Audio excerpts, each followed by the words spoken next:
Здравствуйте, дорогие друзья! Сегодня у нас 16 апреля, вторник.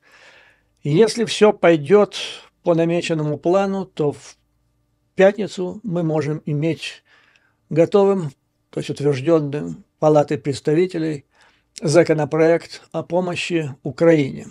Это в случае, если пойдет по плану. План лучший из имеющихся вариантов.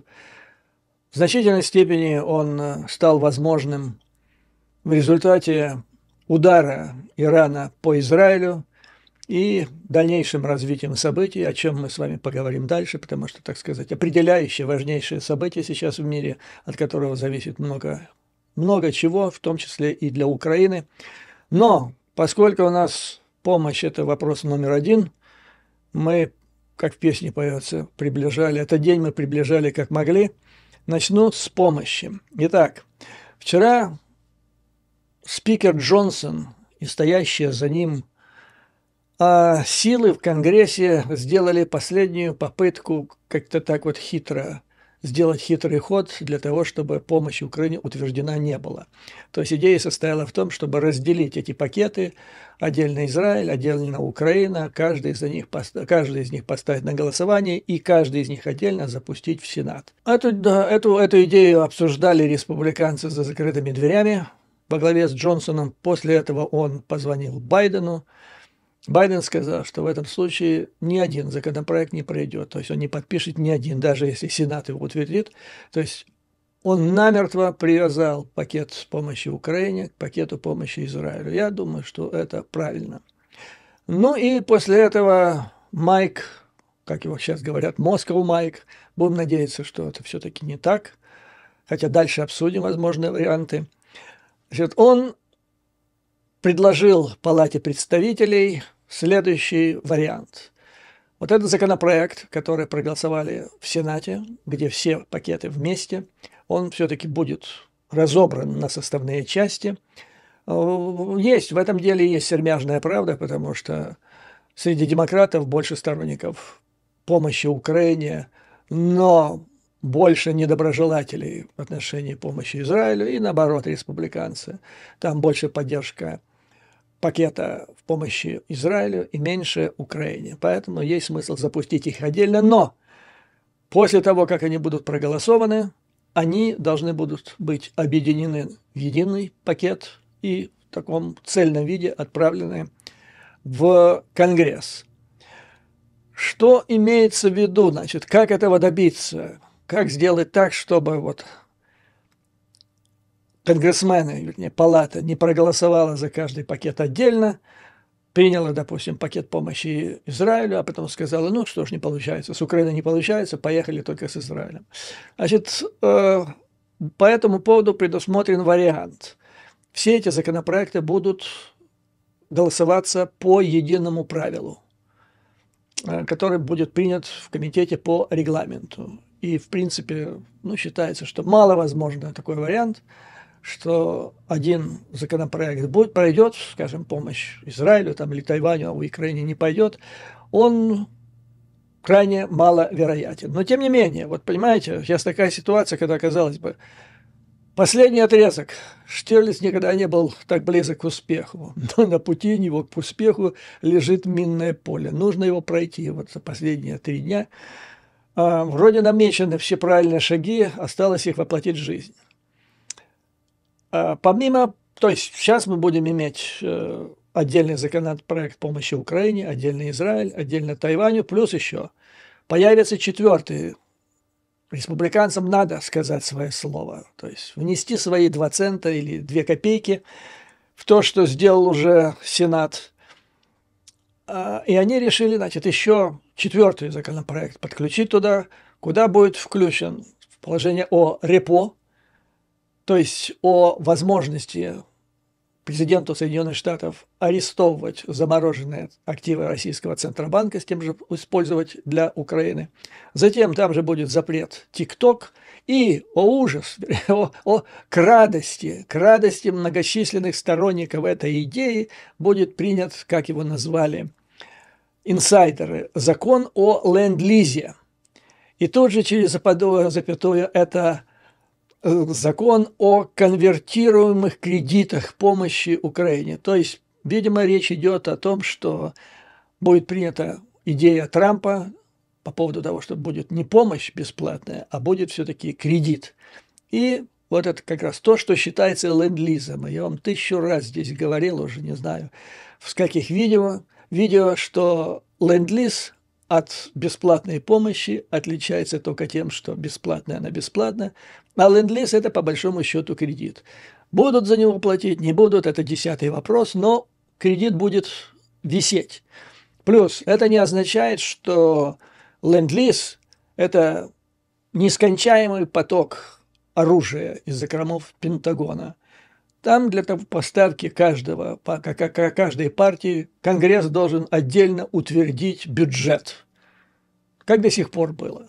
И вот в рамках этого бюджета по ленд-лизу, то есть кредит, и будет поставляться эта помощь. Если будет принято решение именно по этой линии. Но она, как вы понимаете, наконец-то, я надеюсь, что большинство поняло, что не имеет смысла. Если есть возможность пустить по бесплатной, то лучше по бесплатной, чтобы даже теоретически долг не висел на последующих проектах, на последующих поколениях украинцев. Репо – это, то есть, конфискация, арест активов Центробанка – это то, что мы с вами обсуждали, и то, по поводу чего мы подписывали с вами петицию. Значит, я уже говорил в 2, как минимум, видео, что петиция была подана по назначению именно туда, тем лицам в Конгрессе, которые работают над этим законопроектом, именно о репо. В частности, это Майк Маккол, а также спикеру Палаты представителей. Давайте сейчас, то есть я, как американцы говорят, keep my fingers crossed, когда это все дело закончится, я вам более детально объясню, расскажу, покажу, как это все делалось. Но сейчас не хотелось бы искушать судьбу, потому что некоторые из вас заметили, что на каком-то этапе, это начало происходить где-то недели 3-4 назад, у нас начали скручивать количество голосов, поданных за эту петицию. И таким образом скачали, последний раз я проверял, где-то примерно 15 тысяч. 15 тысяч откачали обратно. Слава богу, что я вовремя, я накануне этого процесса зафиксировал максимальное количество, которое мы набрали, там практически 300 тысяч за, поддержка. И я это все зафиксировал, то есть мы подали правильно, на пике поддержки этой петиции мы ее и подали. ТикТок. ТикТок – это такое дело, нас это мало касается. Если считают необходимым запретить, пусть запрещают. В всяком случае, лично меня это особо не волнует. Что дальше? Значит, по большому счету у республиканцев, как считают инсайдеры, вернее, не столько даже республиканцев, сколько лично у спикера Палаты представителей есть где-то 72 часа для того, чтобы мобилизовать людей из своей партии, поддержку вот этих законопроектов. Потому что, сейчас настал последний бой, в том числе для врагов Украины в Палате представителей. Это не просто маговцы, потому что Трамп имел встречу, пресс-конференцию с Джонсоном, после которой он, в принципе, так щедро дал добро на помощь Украине. Но это никоим образом не трансформировалось немедленно в единодушное изменение позиции противника Украины в Палате представителей. Вы знаете, что Маргарет,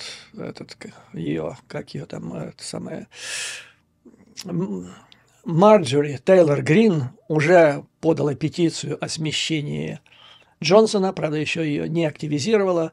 Затем выступил сегодня буквально конгрессмен Масси, который призвал Джонсона немедленно подать в отставку, потому что иначе мы тебя все равно снимем. Это в связи с законопроектом помощи Украине. Против пакета помощи Украине нарастает достаточно быстро. Среди самых твердолобых и среди них в основном практически все сторонники Трампа. Так, например, предыдущий кандидат в спикеры председателем, по-моему, комитета по юридическим вопросам Палаты представителей, человек весьма влиятельный среди консервативных республиканцев, высказался против этого пакета помощи. Значит, там еще один по фамилии Гетц, ближайший дружок, так сказать, Тейлор Грин, он сказал, что собирается пристегнуть к этим 4 законопроектам еще законопроект о границе с Мексикой. Причем в самом таком виде, в котором этот законопроект совершенно не имеет никаких шансов, чтобы его поддержали демократы в палате, а даже если они поддержат, то Сенат его точно отвергнет. То есть нужно торопиться. И что сейчас и пытается, собственно говоря, делать Майк Джонсон. С утра он сегодня начал рабочий день с заявления. Заявление звучало так: «Я никуда не уйду, ни в какую отставку». Это он сделал в ответ на требования конгрессмена Масси, которым тот, призвал Майка Джонсона уйти по добру, по здорову, потому что все равно его сместят. Что делают в этой ситуации демократы? В любом случае успех прохождения этого законопроекта, всего этого пакета, зависит от фракции демократов. Представители ее в лице лидера Хакима Джеффри сообщили, что они поддержат весь этот пакет, главным образом ради пакета помощи Украине. Но если, поставят республиканцы вопрос о снятии со своей должности спикера, тогда демократы предъявят, собственно говоря, они уже предъявили ультиматум спикеру. Они поддержат его, и в этом случае вряд ли будут шансы у твердолобых представителей республиканцев снять его с должности, но до этого он должен дать гарантии о том, что вот то, что он наобещал до сих пор по поводу процедуры проведения вот этих законопроектов, голосования по ним, он их исполнит. В каком виде они будут брать эти гарантии, я не знаю, на крови или что, потому что обещаний с них просто так устных брать иногда не имеет смысла, потому что ситуация меняется, и меняется их позиция. Я имею в виду и спикера вообще, и представителей его партии в частности. Сенат,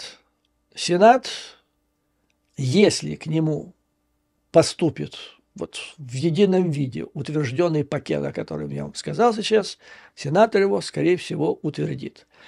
Если там не будет то, что они здесь называют poison pill, то есть ядовитая таблетка, которая может все это отравить. Вот такой таблеткой может быть пристегивание к этому пакету помощи законопроекта, утвержденного ранее Палатой представителей, трампийский законопроект о помощи, вернее, не о помощи, о ситуации на американо-мексиканской границе.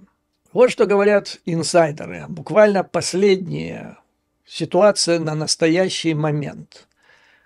То есть там идет реальная драка. И план, говорят, хороший. И вроде все идет пока по плану. Но, как говорят и пишут инсайдеры, далеко не факт, что все получится. Я сейчас вот шаг за шагом вам перечислю все эти проблемы, чтобы вы их понимали. Но тут нужно сказать, что это такие люди, действительно профессионалы в своем деле. Они уходят в такие дебри, в такие детали, что, может быть, не всем это будет интересно, но экспертам, а также тем людям, которые, как мне писали, на поле боя в Украине, бойцы ВСУ, которые каждый день проверяют сообщения СМИ по поводу того, когда же будет эта помощь. Вот для них я и перечислю, какие проблемы есть и как они преодолеваются. Сегодня, по идее, должны опубликовать текст этих законопроектов. Нужно сделать это как можно быстрее, потому что вот эти 72 часа не могут быть критической. В противном случае, как считают инсайдеры, если это возникает задержка с публикацией текста, то оппозиция может начать разрастаться. Но уже она происходит, причем оппозиция с крайнего фланга. Джим Джордан, о котором я сказал, тяжеловес среди консерваторов. Затем, вот пример еще, представитель Энди Биггс из Аризоны за пару часов перешел от «да» в поддержку законопроекта в помощи Украине к «нет». Но это, правда, еще невозможное «нет», то есть не полностью, однозначно «нет», но, тем не менее, он колеблется. То есть сейчас все руководство фракции республиканцев, а это спикер Джонсон, потом там есть такой Эммер и лидер большинства, республиканского большинства в палате Стив Скалис, они сейчас собирают большинство в своей коалиции, в своей фракции для того, чтобы обеспечить голосование за этот законопроект. Демократы будут играть ключевую роль в принятии пакета мер по оказанию помощи иностранной вообще и Украине в частности. И поэтому Джонсон должен помнить об этом и с открытым сердцем, так сказать, сотрудничать с демократами. Чиновники Белого дома и демократы в Палате представителей, это чтобы вы понимали, насколько взрывоопасна ситуация. Так вот, они были ошарашены, когда после вчерашнего разговора с Байденом, где были определены параметры, утверждены, как будет проходить этот процесс голосования по этим законопроектам, после этого, значит, Джонсон сегодня уже утром на закрытом совещании со своей фракцией заявляет, что он позволит конгрессменам от своей партии вносить поправки в эти законопроекты. И это то, что может... То есть, во-первых, это не обсуждалось в разговоре с Байденом, Белый дом это не утверждал, на повестке вопрос не стоял, имелось в виду, он просто вот берет эти законопроекты, ставит на голосование, как они есть, и все. Теперь, значит, он якобы разрешил своим коллегам вносить поправки, а этот, понимаете, что это богадельня может затянуться на несколько месяцев. Так, в худшем случае, разумеется. Но, правда, слава богу, ситуация такая в связи с последними событиями на Ближнем Востоке, что вряд ли у них будет такая возможность. Но, тем не менее. То есть считается, что перед Джонсоном стоит колоссальная задача, на карту поставлена для него самое важное, его должность. То есть его могут выкинуть, и завтра он уже может быть никто. Ну, просто рядовым конгрессменом, но не третьим человеком в стране. То есть ему нужно, чтобы демократы поддержали это правило, по которым будет проводиться голосование. А это правило включает, что республиканцы могут вносить поправки. А эти республиканцы, значит, многие из них ставят свою вообще поддержку законопроекта в зависимости от того, будут ли они иметь право вносить поправки. То есть, понимаете, заколдованный круг. Вот вокруг этого ведется сейчас ожесточенная борьба. Ну и после того, как будет отработан этот процедурный вопрос, потом нужно будет очень внимательно Джонсону управлять процессом утверждения, потому что тут получается... Самое главное – это вот эти ядовитые таблетки. Предложения, неожиданные ходы, которые могут торпедировать весь процесс.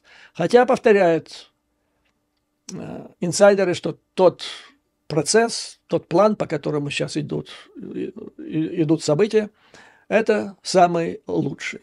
Значит, что делать в худшем варианте? Нынешний проект, то есть нынешний план проваливается. Что тогда? Ну, тогда вариант. Сейчас вот эти все законопроекты, они должны решаться по правилам. Раз по правилам, значит, нужно всего-навсего простое большинство. И в этом случае все три пакета помощи Украине, Израиля, Тайваня, они имеют наилучшие шансы для прохождения. Если это правило проваливается из-за указанных выше обстоятельств, тогда это пойдет вне правил, так называемая процедура. А вне правил это значит, за нее надо собирать 2/3 голосов. А это уже сложнее. Менее сложнее для Израиля, менее сложнее для Тайваня, но более сложно для Украины. Для нас это нежелательное развитие событий. Затем возможность активизации Тейлор Грин, поданной ею петиции о отстранении спикера от должности. Ну, к счастью для него, за последние недели, месяцы ситуация изменилась для него в лучшую сторону, и она такова, что поддержит, если Грин это сделает, то считается, что поддержит ее, ну, до десятка человек, но не больше. Но не больше. Тем не менее, многое будет здесь зависеть от позиции демократов. Джонсон смело заявил, что не боится этих телодвижений в пользу его отставки и, как я вам сказал, с утра категорически отказался уходить. Видимо, считает, что у него достаточно твердая позиция. Он впервые делает такое достаточно резкое, жесткое заявление, типа идите лесом. Хотя понятно по его предыдущим заявлениям, что самое главное для него это не политика, не идеи и ценности, а его собственная шкура, его собственная должность. А вот сейчас он заявил, что мы здесь находимся не для того, чтобы там нравиться кому-то, он имел в виду прежде всего Грин, а для того, чтобы делать то, что правильно. Это то, к чему его призывали уже давно по поводу пакета помощи Украине. Ну и в связи с тем, что происходит в палате, американских СМИ, вообще аналитики, наблюдатели с экспертным мнением все больше поднимает вопрос о партии Путина, не просто партии Путина, а о партии российской агентуры, в том числе вообще в политических кругах Соединенных Штатов, в академических кругах, в журналистских кругах и в то же время, в том числе в Палате представителей. Ну, в частности, значит, совсем недавно конгрессмен Кен Бак, когда у него спросили, значит, назвать пример, кого он считает российским агентом в Палате представителей, он однозначно заявил, в понедельник, вчера, московская Марджори Тейлор Грин сейчас сосредоточена на вопросе Украины. Она получает тезисы из Кремля и убеждается, что она популярна и получает большое освещение в средствах массовой информации. Кавычки закрываются. Аналитики говорят и пишут, что сейчас эта партия Путина, фактически агентура влияния, говорит вслух те вещи, о которых во времена Холодной войны вообще и публично и боялись и слова сказать. А совсем недавно, вот в 2016 году, когда Россия пыталась еще тайно оказать помощь Трампу и оказала, то теперь об этом говорят откровенно. Об этом даже не скрывают. Например, вот приводится пример. Кевин Маккарти, это предыдущий спикер Палаты представителей. В 2016 году он уже был конгрессменом от республиканской партии. Встречался на частной встрече с лидерами республиканской партии. И вот цитата, что он сказал. «Есть два человека, которым, я думаю, платит Путин. Это Дана Роребахер и Трамп». Дана Роребахер – это конгрессмен от республиканской партии, от штата Калифорния. Его с тех пор, по-моему, это было в 2018 году, выгнали оттуда, слава богу. Но это было бестия просто, я помню его в Конгрессе выступление. То есть он как цепной пес ФСБ и Кремля, watchdog, понимаете, сторожевой пес Путина в Палате представителей. Кошмар какой-то. Наконец-то его оттуда вымели.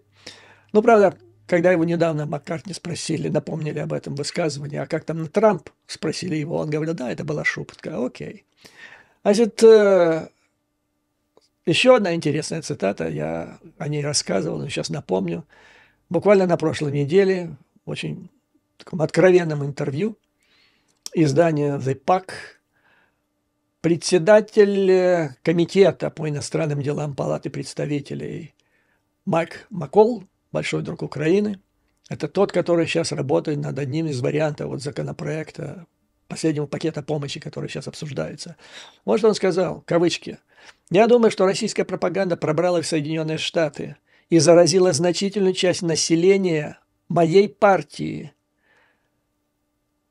Этот случай подчеркивает важное заблуждение, возникшее во время предвыборной кампании Трампа относительно того, как работает злонамеренная операция влияния. Вот сейчас иногда раньше меня спрашивали, а как же так вот все говорят о том, что Трамп является агентом Кремля, там другой политик агентом Кремля, почему там ФБР, ЦРУ ничего не делает. Ну, ЦРУ, во-первых, никакого отношения к этим делам не имеет, это не law enforcement, то есть это не агентство типа СБУ или ФСБ, не правоохранительное, это не контрразведывательное. Этим должно заниматься ФБР, Соединенные Штаты Америки. Но раньше же это было так более-менее прикрыто. То есть скрыто люди выражали в соответствии с первой поправкой Конституции Соединенных Штатов свое мнение. Тут ни за что не схватишь за руку.